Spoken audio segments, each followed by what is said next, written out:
अगर आपको मालूम हो जाए कि जिस लड़की से आप बेइंतहा मोहब्बत करते हैं वही लड़की आपके ही बादशाह की मोहब्बत हो, तो आप क्या करेंगे? अपनी मोहब्बत छोड़ देंगे या बादशाह के सामने खड़े हो जाएंगे?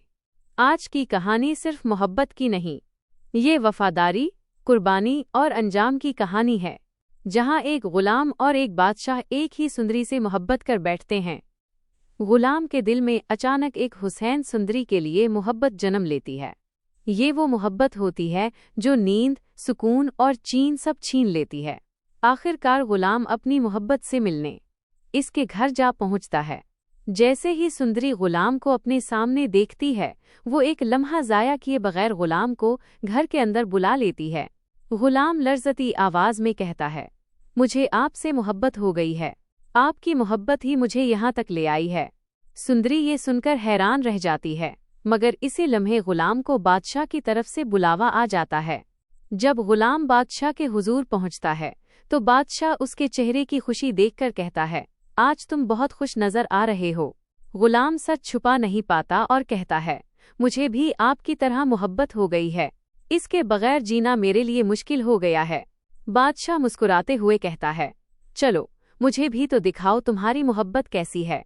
जब बादशाह सुंदरी के घर पहुंचता है और उसकी नज़र सुंदरी पर पड़ती है तो वो एक लम्हा के लिए साकित हो जाता है।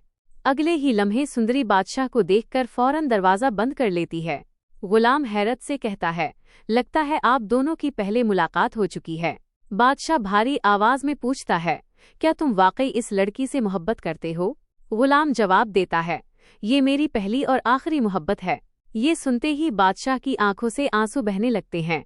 वापस आकर बादशाह खुद को कमरे में बंद कर लेता है और सारी रात रोता रहता है। अगले दिन गुलाम जब सुंदरी से उसका नाम पूछता है तो नाम सुनते ही गुलाम के कदमों तले जमीन निकल जाती है। अब उसे यकीन हो जाता है कि सुंदरी वही लड़की है जिससे बादशाह बरसों से मोहब्बत करता आ रहा है। गुलाम दौड़ता हुआ महल पहुंचता है। बादशाह गुस्से में उसका गिरेबान पकड़ लेता है, मगर अगले ही लम्हे उसे अपने सीने से लगा लेता है। बादशाह कहता है, तुमने मुझे मेरी मोहब्बत तक पहुंचा दिया है। लेकिन गुलाम का दिल बेचैन हो जाता है। उसे डर लगने लगता है कि कहीं बादशाह सुंदरी को नुकसान न पहुंचा दे। इसी दौरान एक नया मोड़ आता है। गुलाम की माँ लज्जू सुंदरी के घर के सामने बेहोश होकर गिर पड़ती है। सुंदरी फौरन उसे संभाल कर अपने घर ले आती है। लज्जू कहती है, बेटा तुम मुझे माँ कह सकती हो। ये सुनकर सुंदरी की आंखें भर आती हैं।